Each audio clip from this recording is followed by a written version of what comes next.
Honda CB 125R। যদিও এটা 125 সিসির একটা বাইক, কিন্তু আসলে এটাকে দেখলে মনে হয় না যে এটা আসলে একটা 125 সিসির বাইক। এটাকে দেখলে একটা হায়ার সিসির বাইকই মনে হয়, কারণ বাইকটা কিন্তু দেখতে খুবই মাস্কিউলার, এমনকি এটা দেখতে খুবই প্রিমিয়াম মনে হয়। এছাড়া কিন্তু 125 সিসি একটা বাইক অনুযায়ী এরকম ডিজাইন খুবই কম দেখা যায়, যার কারণে এটাকে দেখতে একটা হায়ার সিসি বাইকের মতো মনে হয়। এই বাইকটাকে যে আসলে দেখতেই হায়ার সিসি বাইকের মতো মনে হয়, ব্যাপারটা কিন্তু আসলে এরকমের না।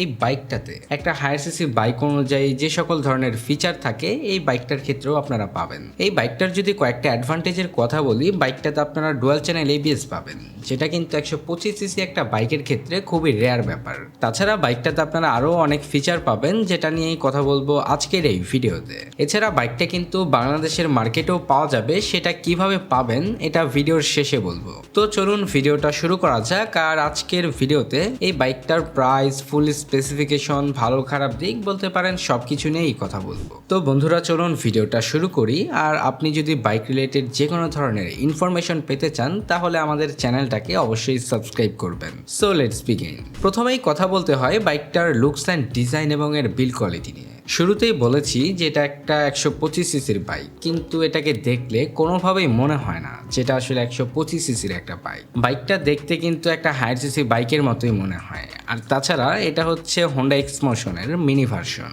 যাই হোক, এর লুকস অ্যান্ড ডিজাইন এবং এর বিল্ড কোয়ালিটি আমার কাছে যথেষ্ট ভালোই মনে হয়েছে। বাইকটার বিল্ড কোয়ালিটি নিয়ে যদি বলতে যাই, আসলে বাইকটা ম্যাট ফিনিশ হওয়ার কারণে এটাকে দেখতে আরও বেশি প্রিমিয়াম লাগে। আর তাছাড়া ওভারঅল বাইকটা দেখতে তো প্রিমিয়াম লাগেই। যাই হোক, এরপরে বাইকটার পরবর্তী সেকশন নিয়ে যদি কথা বলি, বাইকটাতে রয়েছে এলইডি ভালভের হেডল্যাম্প সেটআপ। এছাড়া এলইডি ভালভের টেল ল্যাম্প এবং এলইডি ভালভের ইন্ডিকেটরসও পাবেন।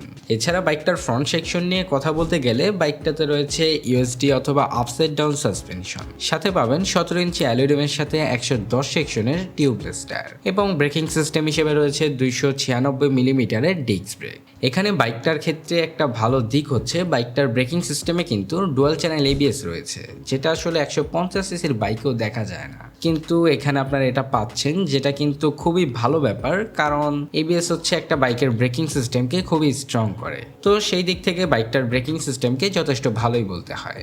তাছাড়া বাইকটার রেয়ার সেকশনে অ্যাজ ইউজুয়াল যা থাকে, মনোশক সাসপেনশনের পাশাপাশি পাবেন 150 সেকশনের টিউবলেস টায়ার, এবং ব্রেকিং সিস্টেম হিসেবে রয়েছে 220 মিলিমিটারের ডিস্ক ব্রেক, আর সাথে তো এবিএস পাবেনই। যাই হোক, একটা জিনিস লক্ষ্য করে দেখবেন যে বাইকটার ব্রেকিং সিস্টেম তো ভালোই, এর পাশাপাশি বাইকটাতে কিন্তু খুবই ওয়াইড টায়ার ব্যবহার করা হয়েছে, যেটা কিন্তু 125 সিসি একটা বাইক অনুযায়ী কোনো বাইকেই আপনারা পাবেন না। তো এই সব কিছু যদি বিবেচনা করি, বাইকটা কিন্তু ভালো কিছুই অফার করছে।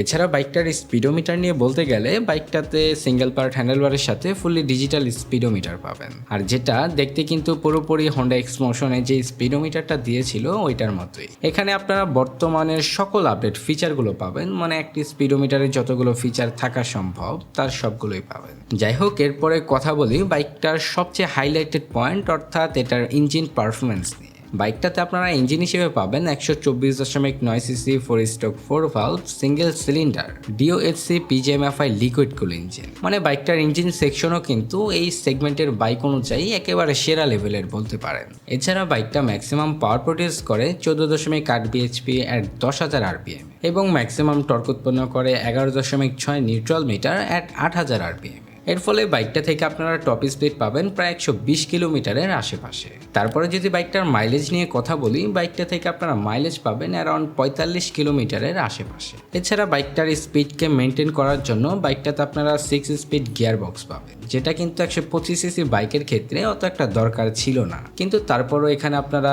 6 স্পিড গিয়ার বক্স পাবেন। তো ওভারঅল 125 সিসি একটা বাইক অনুযায়ী বাইকটার ইঞ্জিন সেকশনকে কিন্তু খুবই ভালো বলা যায়। তো বাইকটার সম্পর্কে তো সব কিছু বলেই দিয়েছি, এখন কথা বলি বাইকটার প্রাইস নিয়ে। অর্থাৎ বাইকটা যখন বাংলাদেশের মার্কেটে আসবে, তখন এই বাইকটার প্রাইস কেমন হতে পারে। প্রথমত, এই বাইকটা কিন্তু কখনোই বাংলাদেশের মার্কেটে অফিসিয়ালি আসবে না। এই বাইকটা আপনারা বাংলাদেশের মার্কেটে আনঅফিসিয়ালি আনতে পারবেন, সেক্ষেত্রে আপনাদের প্রাইসটা একটু বেশিই পড়বে। এই বাইকটাকে ইন্টারন্যাশনাল মার্কেটে যে প্রাইস পয়েন্টে লঞ্চ করা হয়েছে সেটাকে যদি বাংলাদেশি টাকায় কনভার্ট করা হয় তাহলে দাঁড়ায় প্রায় 2,17,000 টাকার মতো। কিন্তু বাইকটা যখন বাংলাদেশের মার্কেটে আপনারা আনঅফিসিয়ালি আনবেন তখন কিন্তু এই বাইকটার 154% ট্যাক্স দিতে হবে। তো সেই ক্ষেত্রে ওভারঅল বাইকটার প্রাইস কিন্তু অনেক বেশি দাঁড়ায়। তো আজকের মতো ভিডিওটা এখানেই শেষ করছি। ভিডিওটা যদি ভালো লেগে থাকে তাহলে লাইক, কমেন্ট, শেয়ার, সাবস্ক্রাইব করে আমাদের পাশেই থাকবেন। দেখা হচ্ছে পরবর্তী কোনো নতুন ভিডিওতে। সবাই ভালো থাকবেন, সুস্থ থাকবেন। ধন্যবাদ।